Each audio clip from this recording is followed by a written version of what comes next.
Моја цел денеска е да сите се охрабриме пред се во едно вакво време во кое што живееме и те како ни е потребно тоа. И пред се оние кои што се по своите домови, кои што најповеќето од нив не може да дојдат заради болест. Она што можам да го забележам кај некои,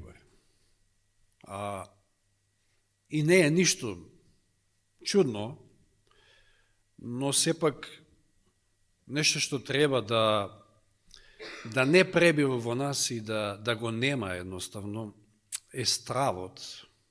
Пак некако ме води духот да зборувам за тоа. И темата ќе ни носи наслов страв од непознатото. Знаете, постојат разни видови на фобии и страв, меѓутоа ова некако е најраспространето и мислам дека го напати се јавува кај секого од нас, може да се појави. Страв од непознатото. Знаете, непознати работи, непознати нешта со кои што сме се среќавале и се среќаваме, секој од нас се среќавал, значи во животот.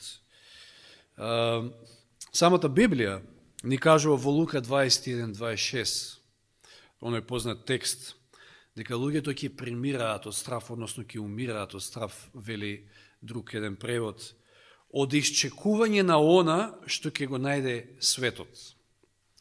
И навистина живееме во едно такво време и може би сам почеток на такво време би рекол затоа што ќе има многу пострашни работи од ова, што денеска го снаоѓа светот. И настаните се одвиваат со таква брзина што навистина луѓето влегуваат, оние кои што се плашат, кои што пред се што не го познаваат Господа, од стрес во стрес, затоа што стравот навистина има страшно влијание.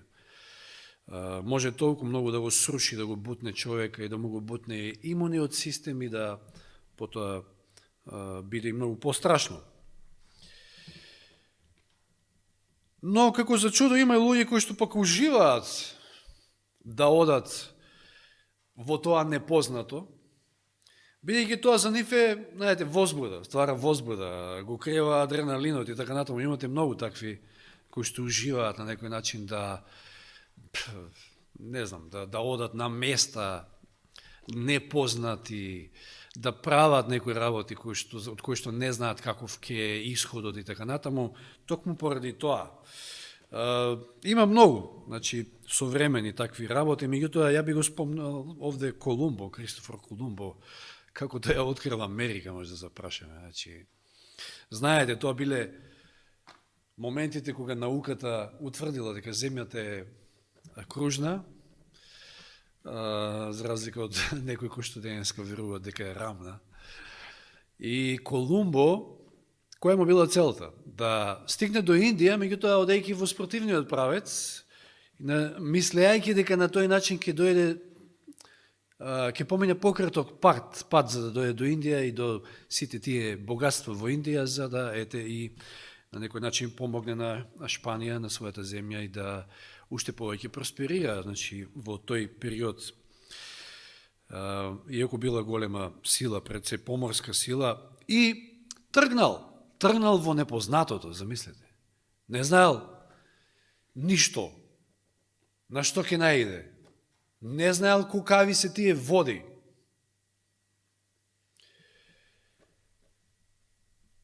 Имал, ќе кажеме, авантуристички дух, секако. Имал храброст, не се плашал од непознатото и не стигнал до Индија, но ја открил Америка. Така да открил нешто сепак интересно, нешто ново. Но ретки се такви луѓе, јас ќе кажам, значи, дури Колумбо веројатно имал некои стравови во својот живот од некои работи непознати. Значи, тоа е универзален страв од непознатото. Јас би сакал да прочитам сега еден дел кој што го најдов по веб порталите од еден психолог кој што зборува за стравот од непознатото. Вели, стравот од непознатото им стана најголем непријател на луѓето. И навистина, посебно во ова време на пандемија со COVID-19, и токму во тој контекст е напишан овој текст, и верувам дека многу позитивни работи овде може да најдем, иако има работи кои што не мора и не треба да ги прифатиме. Сепак, нашиот психолог и најголем учител, што видовме од пуката, е самиот Исус Христос, нашиот Бог. Но овој психолог вели, бурата наречена COVID-19 не стивнува. Како да уште повеќе се засилува, нели? А уште полошо е што човекот кој е засегнат од сето ова не може да го предвиди незиниот крај. Стравот од непознатото им стана најголем непријател на луѓето. Ги стави во психолошка стагнација или во крајна мера психолошка деструкција. Поминавме низ многу психолошки фази, а дел од луѓето се уште се задржани во некој од нив. Бевме херои и велевме, ова мене не може да ми се случи, им се случува на слабите, на болните. Но еве, можеби на некој од нас и не се случи. Бевме во карантинска комфортна фаза на мир и спокој, сеќавате, март, април, мај. И на сите одлично, односно на сите, па и на повеќето, одлично им дојде малку одмор од работните или училишните обврски, за потоа да се случи фаза во која депресијата и лутината заземаат значајно место. Знаете, кога нешто трае подолго време, човекот влегува во разноразни фази. Депресија како резултат на немоќта да му се спротиставиме на стравот од непознатото и лутина како излив на фрустрираност и револт.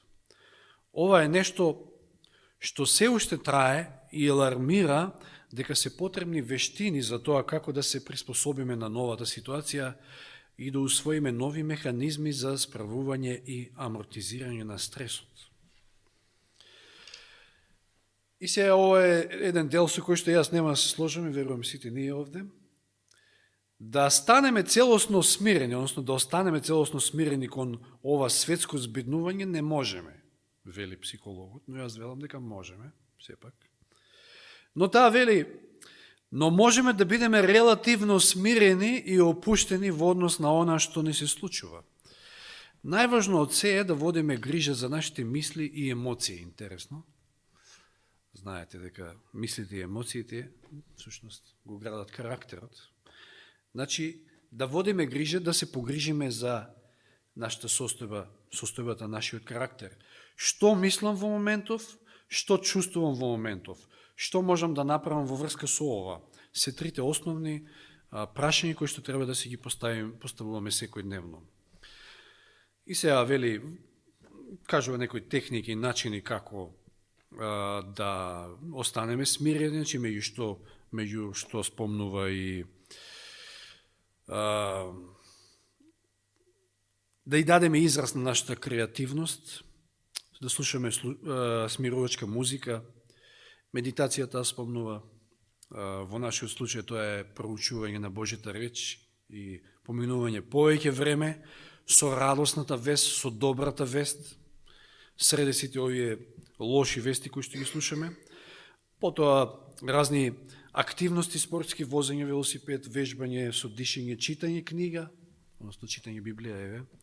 Сето тоа вели помага на умот и телото да се ослободат од постојниот мускулен грч кој што се создава како реакција на стрес, а стресот е насекаде. Го чувствуваме по неколку пати на ден. Стресот најлесно доаѓа до човекот преку секојдневните вести, информации, слики што тој ќе ги види или прочита. А денес се што ќе слушнете и видите COVID, волку мртви, толку заболени. И вели, со секоја проследена катастрофична вест или слика, а медиумите навистина како да се тркаат кој повеќе да прикаже веста, да ја направи покатастрофична, или сликата,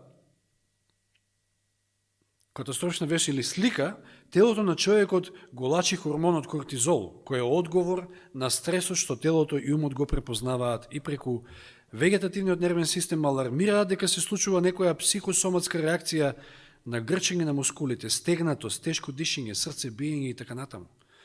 Тоа значи дека доколку сакаме да останеме смирени, најважно од се е да ги детектираме тие катастрофични вести, од кои голем дел и лажни, со што многу се согласувам, да минуваме помалку време пред екранот.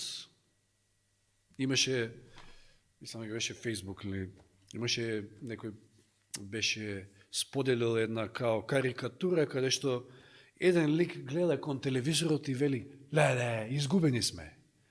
А другиот од другата страна чита Библија и вели: "Супер, спасени сме."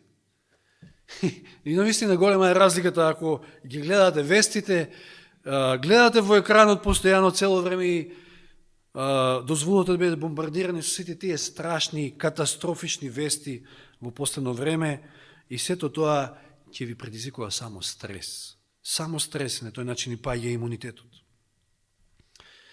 Значи, тоа значи дека доколку сакаме да останеме смирени, најважно се да ги детектираме катастрофичните вести, од кои голем дел и лажни, да минуваме помалку време пред екранот, да правиме селекција во изборот на информациите што ги читаме или проследуваме во текот на денот. Кога телото е ослободено од негативни стеги, циркулацијата на крвта е побрза, носи повеќе кислород до мозокот, а со тоа му возможуваме и подобра благосостојба на умот.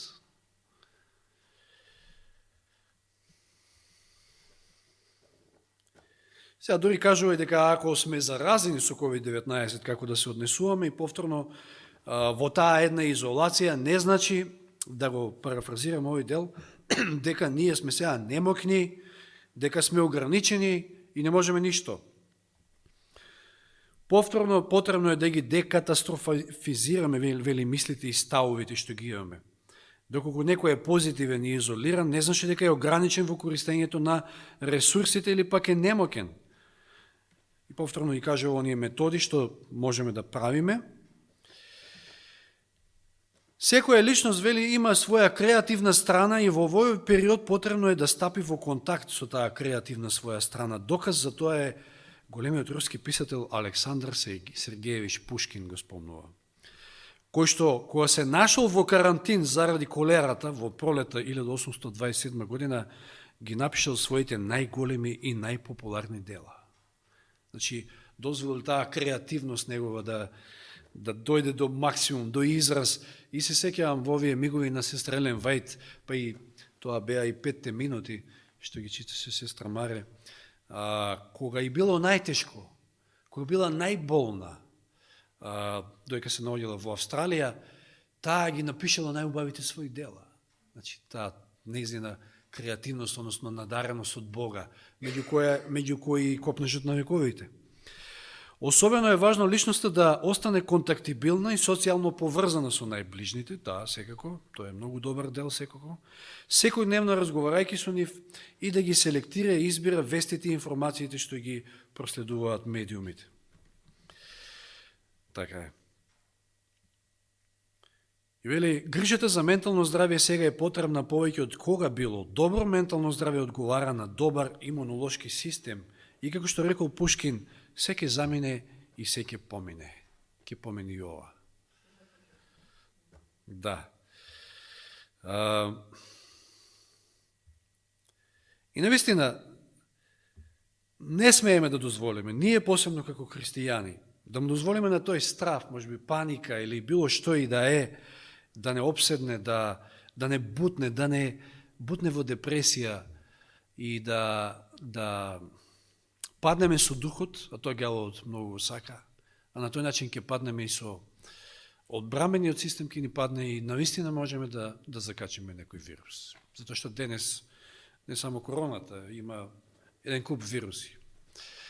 Така да ако човекот размислува само на негативно, ако не се храбри, навистина може да падне со духот и да се случат и пострашни работи, како што веќе рековме. Сега да отвориме во Броеви 13 глава, значи 4 Мојсиева 13 глава. Да видиме еден случај од Библијата во контекст на ова што го зборуваме. Многу е битно, значи, ќе видиме и од овој случај да се селектираат тие вести, односно да се отфрлат тие негативни вести кои што се повеќе ги има, и тоа не е случайно, пак ќе кажам. И ова медиумите како да се договорени, односно веројатно ги раководи еден теист, па затоа и се едно исто повторуваат, навистина делуваат негативно врз народот.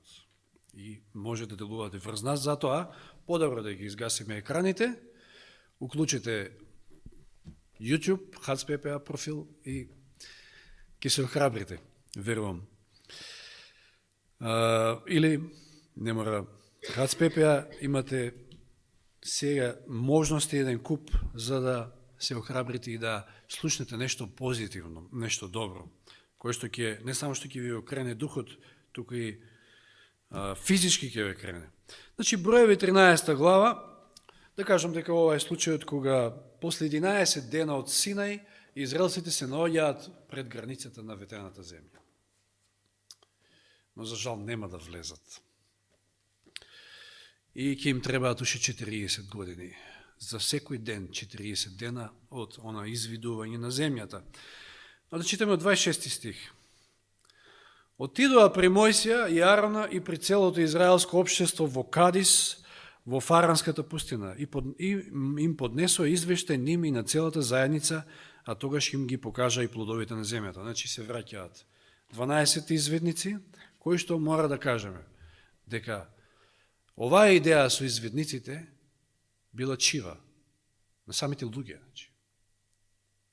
Не била Божја идејата. Бог рекол, Бог им ветил, ќе биде ваша, но тие се наоѓаат сега пред земјата, пред нешто непознато и сега за да исчезне стравот, за да исчезне таа несигурност, добро би било да се запознаеме ние, да добиеме некои информации. Знаете, тоа е нормално до некаде, од кога нешто не знаете, кога нешто е непознато за вас. Колку повеќе информации ќе добиете за тоа, толку повеќе ќе исчезне и тој страв од непознатото. Кога сме еве кај короната, и јас не знам што да верува човек и на кои информации да ги прими, колку се информации се точни или неточни околу овој вирус, но веројатно дека многу се манипулира или пак некој ќе каже, па еве научниците се уште се не знаат со што си имаат работа, помина 8 месеци, односно година дена од како се појави во Кина вирусот, и се некои нови симптоми, се некои нови начини како да се исцелите, како да се справите со вирусите, така натаму, како да цело време не држат во нешто непознато, значи за да се постигне тој ефект на страф од непознатото, кој што е навистина универзален. И сега ги гледаме израелците овде пред ветената земја и си велат, ама добро би било да сепак влезе некој и да види со што ние си имаме работа. Значи да не просветли малку повеќе, затоа што ништо не знаеме. И затоа и решиле, нивна била идејата и Господ дозволил, и испратиле 12 извидници и сега се враќаат назад да кажат што виделе со свој извештај. 27 стих читаме понатаму, и тие го известија. Отидовме во земјата во која што не испрати, навистина низ неа течат мед и млеко. Како што Господ кажал. Еве ги незините плодови. Се пофалиле со плодовите, знаете, двајца носеле еден грозд. Но, е се едно големо но, и натаму се само негативни вести од овие 10. Значи, имаете мноштвото, повеќето,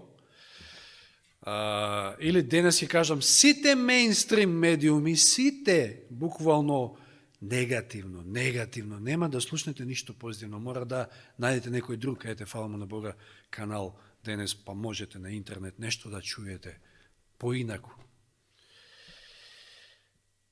Но силен е народот што живее во... Значи да, земјата е прекрасна, течат мед и млеко, но народот што живее таму во таа земја е силен. Градовите се утврдени, многу се големи, а видовме таму и енакови потомци. Джинови. Амаликиците живеат во Негевскиот крај, хетејците, евусејците, аморејците живеат на планината, а хананците се наоѓаат покрај морето и вдолж на Јордан. Халев, се крева Халев еден од оние двајца од малцинството кои што донеле позитивен извештај, биле со позитивни мисли. И вели, го замолчи народот околу Мојсеј и проговори, да тргнеме недвоумејки се и да ја заземеме, зашто можеме да ја покориме. Од каде ваква сигурност кај Халев? Подосна ќе видиме кај Исус Навин, за разлика од останатите. Па затоа што тој не гледа на големината на непријателот, тој не гледа на големината на градовите, туку гледа на големината на својот Бог и се подпира на неговото ветување, а кој знае колку пати ветил на самиот почеток од оваа глава исто така. Мислам дека беше, само да видам,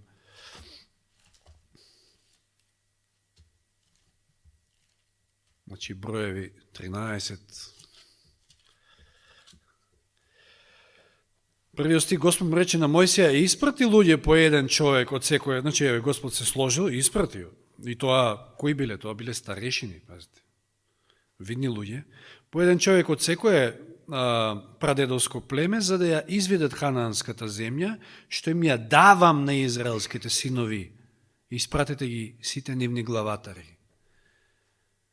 Уште еднаш ги подсетил. Таа ви е дадена земја. Ама еве, испратете, видете. Халев се подпира на тоа ветување. Немој битно на него колку се големи тие и Енакови потомци, сите останати колку се големи, дебели зидините на тие градови. Знаеме после како ќе падне Ерихон. Како чала, како чега.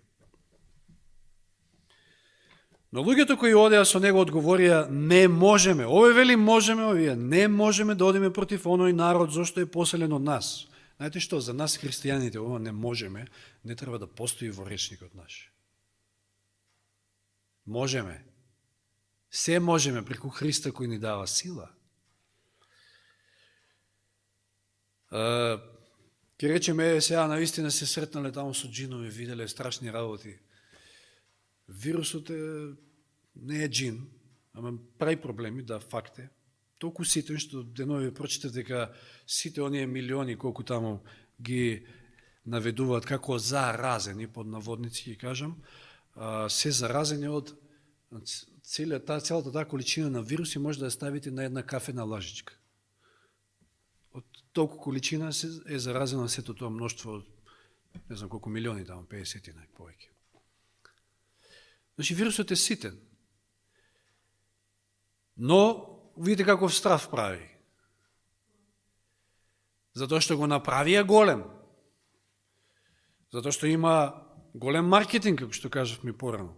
Но, поголем ли е од нашиот Бог? Ќе рече некој, да, убаво беше напишал некој, ама го има насекаде. Не е точно. Господ го има насекаде. Не вирусот. Господ е насекаде.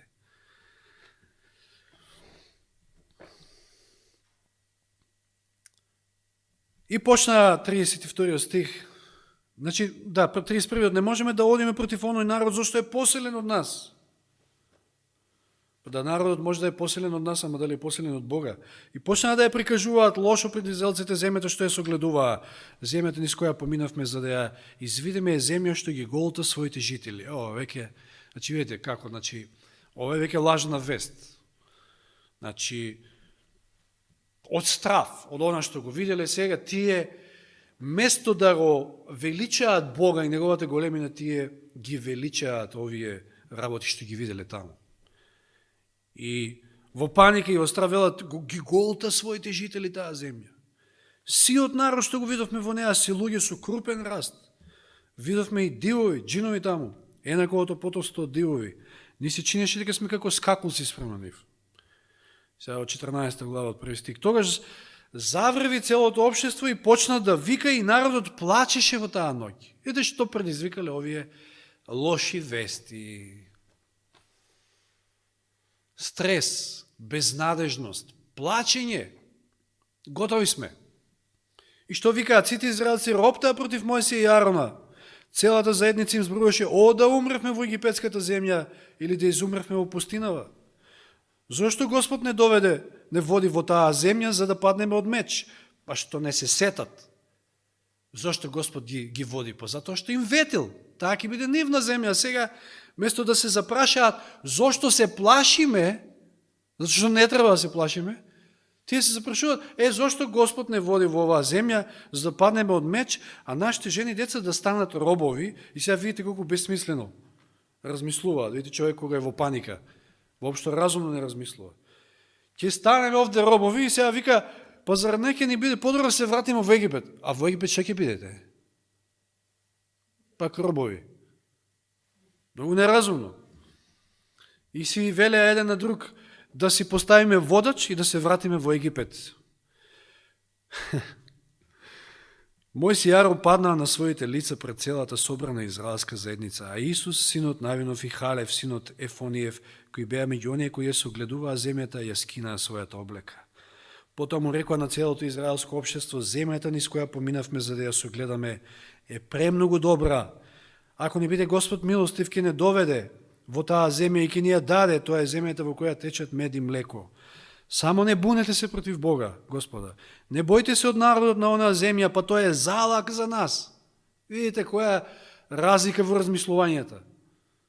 Овие викаат, земја да ги голта тамо жителите, ќе не голтне и нас, како скакулци сме према нив. А овие велат, не, сите тие се како залак за нас. Ние ќе ги голтнеме нив. Тие се без заштита, а Господ е со нас. Не бојте се од нив. Но кој бил ефектот врз народот? Видовме. Зошто ваков ефект?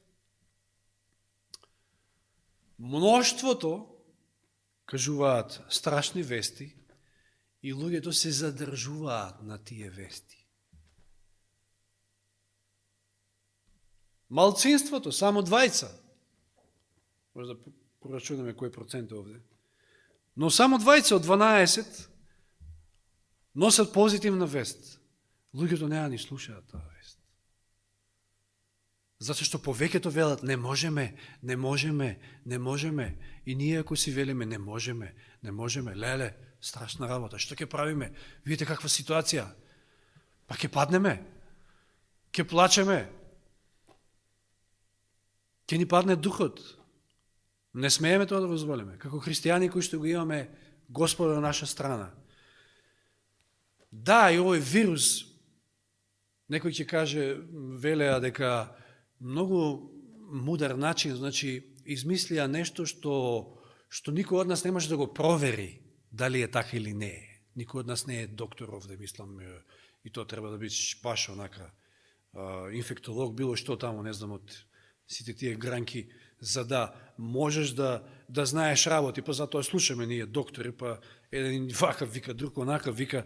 Значи, нешто што не можеш да го провериш, нешто што ти е непознато, за да го има тој ефектот на стравот од непознатото.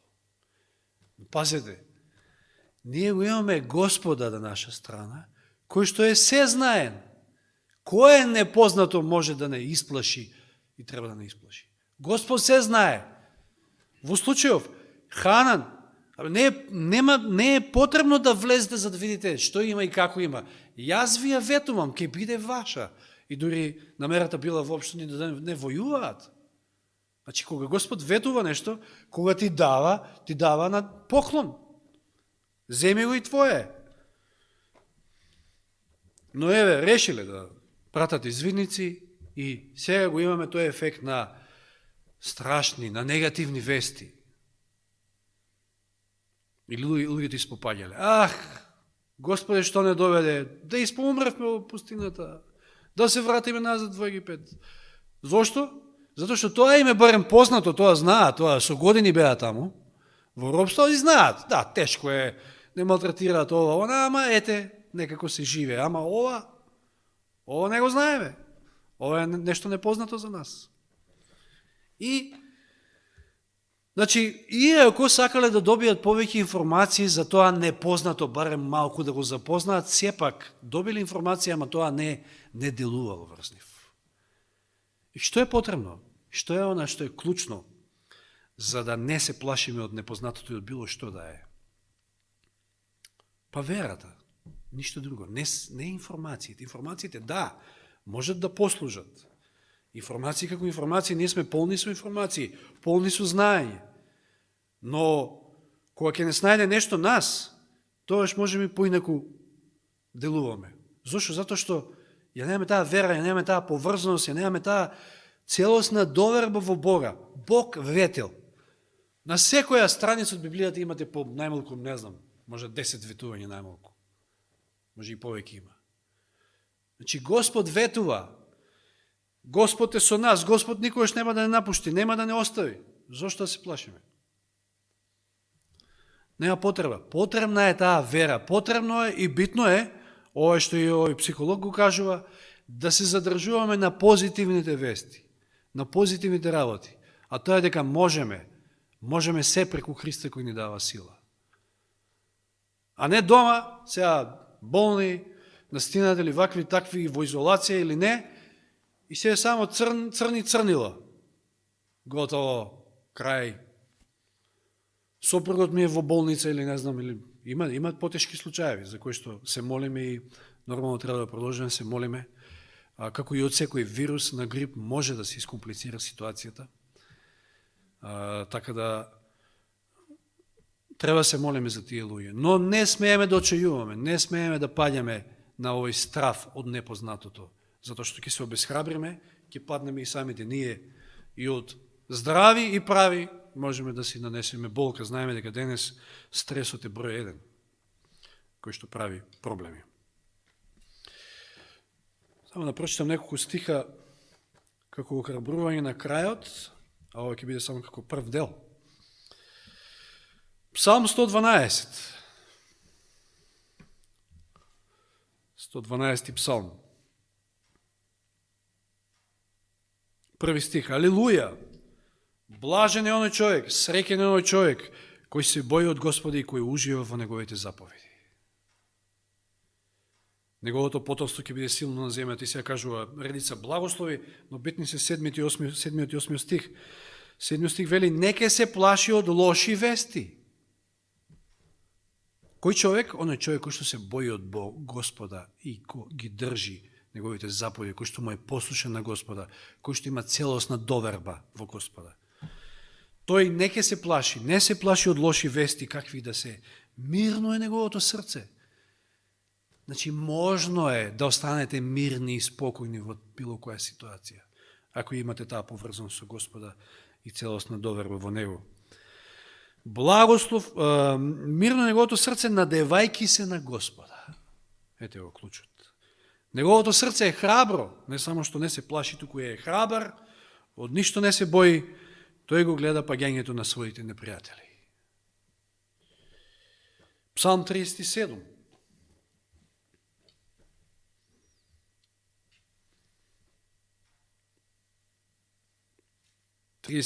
Псалм, читам од 3 до 5. Надевај се на Господа и прави добро, живеј на земјата и храни се со вистината. Надевај се на Господа, прави добро, живеј на земјата и храни се со вистината. За да се храни со вистината, не може да се храниш од Сител, Канал 5 или не знам што, CNN, BBC, како што викаат. Не. Тие ја уништуваат, тие ја убиваат вистината. Вистината е во светата Божја книга, во Божјата реч. Каде што ја имаме радосната, најрадосната вест. Немаме тука тажни вести. Евангелието е радосната вест, кој што ќе не зарадува во било каква ситуација да сме, ќе не охрабри, ќе ни даде надеж. Ќе го истера стравот, ќе ја зајакне верата. Знаете, стравот и верата се исклучуваат еден со друг. Ако имате страв, тоа значи недостаток на вера. Ако ја јакнете верата, ќе немате страв. Верата и довербата во Господа. Значи, надевај се на Господа и прави добро, живи на земјата и храни се со вистината. Сета твоја радост нека биде во Господа. Тој ќе ги исполни желбите на твоето срце. Предај му ги на Господа своите патишта, надевај се на Него и тој ќе води се. Тоа е нашиот Бог.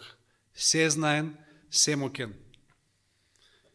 Нема непознато за христијанинот. Да, нормално е, природно е некојаш да човек се подисплаши.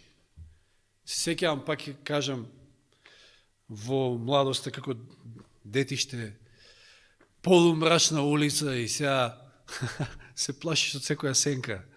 Па знаете, се шири зеницата, па ти се шири сенката, па како да мрда нешто, па... Меѓутоа, замислите си да сте, кога си со својот татко, со својата мајка, низ таа истата темница, по таа истата улица, ќе го имате ли тој страв? Не. Како дете, зборувам, нели? Па така и ние, со нашиот татко небесен, со нашиот Бог, нема ништо непознато. Нема никаква неизвестност. Нема ништо што може да не исплаши. Затоа што Господ е со нас, Господ е семоќен, сезнаен, Господ знае што не очекува следниот ден, следниот миг. Затоа целосно да имаме доверба во Него и да ги слушаме оние позитивни вести, вестите на Халев, на Исус Навин, дека можеме. Денеска мнозина не убедуваат дека не можеме. Мноштвото тоа, значи не се изменило ништо. Зборуваме и во црква дори. Да не зборуваме за светот. Видите, не можеме. Страшна работа, полни болници, ваму, таму, ке дојде ситуација кога ке мораме, вакцина, ке мораме ова, не можеме инаку. Како не можеме? Можеме, со Господа се можеме. Ја им порачувам на сите оние што останаа дома, пред се на оние што се болни, да бидат позитивни и секојаш позитивни. Библијата покрај вас, молитвата на колена, и ние се молиме, заедно со вас, и немојте да очајувате било каква болест, било каква ситуација да е, надевајте се на Господа. Господ ќе води се, ако му ги предадеме сите наши патишта на Него, ако се надеваме во Него. Нека му е слава Нему. Амин. Божи Господе наш, Татко наш небесен, Ти кој што не возлюби со вечна љубов и кој што секојаш ни укажуваш милост и кој што секојаш имаш добри мисли и намери за нас, за Твоите чеда. Биде на секој од нас, посебно над оние што се болни и немокни во овој миг, да не бидат немокни во духот, да не бидат слаби со духот. Утеши ги, охрабри ги дека Ти си тука, покрај нив, покрај секого од нас. И секој Твој збор, секојаш е добар. Веста е секојаш добра вест, која што доаѓа од Твојата уста. Вест на охрабрување, вест на надеж. И ние сме на прагот пред ветената земја. Уште малку и нашиот Господ Спасител Исус Христос ќе дојде по нас. Затоа да издржиме, да не обрнуваме внимание на лажните вести, на лошите вести, на оние кои што имаат за цел да не обесхрабрат и да не слушат. Да го исклучиме сето тоа од нашиот ум и да го храниме нашиот ум со Твоето Слово, Господи, со Евангелието, со радосната вест, кое што да, во еден смисол, точно и тоа, дека ние не можеме, но не можеме сами. Како што не можеле ни израелците сами, но со Господа можеме се. Од Тебе, Господи, е силата, од Тебе е моќта. Затоа да целосно Ти се предадеме и со целосна и полна доверба да одиме напред, да не се плашиме од ништо што стои на нашиот пат, затоа што тоа стои на Твојот пат, а Ти си оној кој што се знаеш и Ти си оној кој што си семоќен и кој што не водиш како деца своји за својата рака. Затоа нема од што да се плашиме. Води не и во остатокот на овој свет, саботен ден и обилно благословени, Господи, благослови ги и посебно оние кои што се болни, да им здравие, закрепи ги, охрабри ги пред се со духот да бидат бодри и да не паѓаат, и водине и понатаму и соберени повторно и вечер, да Ти одадеме чест и слава кои ги заслужуваш повеќе од се. Прими чест и слава од нас недостојни, во Христово име Ти помоливме и Ти благодариме за се. Амин.